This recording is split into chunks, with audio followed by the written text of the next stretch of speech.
अल्लाह की सरताब कदम शान है ये, इंसान नहीं इंसान वो इंसान है ये। कुरान तो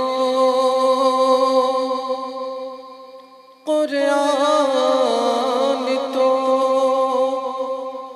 कुरान तो ईमान बताता है इन्हें, ईमान ये कहता है मेरी जान है ये।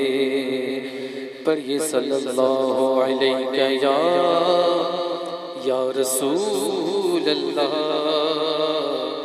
वसल्लम अलैका या हबीब अल्लाह।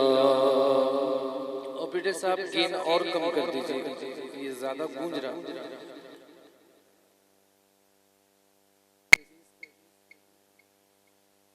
हेलो हेलो ठीक है, थोड़ा बस आवाज बढ़ाएं इसी तरह। हेलो हेलो हेलो और बढ़ाएं और बढ़ाएं और बढ़ाएं। सल्लल्लाहु अलैहि या,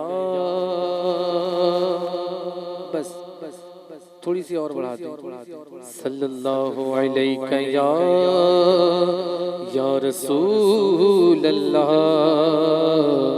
वसल्लम अलैका या हबीब अल्लाह।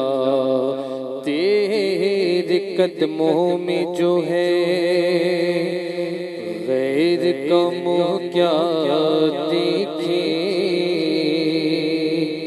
कौन नजरों पे चढ़े देख के तलवा तेरा। तेरे टुकड़ों से पले गैर की ठोकर पे न डाल, झिड़कियाँ खाए कहाँ छोड़ के सदका तेरा। पढ़िए सल्लल्लाहु अलैहि या रसूल अल्लाह वसल्लम अलैका या हबीब अल्लाह। अब अच्छा हो गया, बस थोड़ा सा ट्रेबल बस दे दीजिएगा, और कुछ नहीं, और कुछ नहीं, और कुछ नहीं।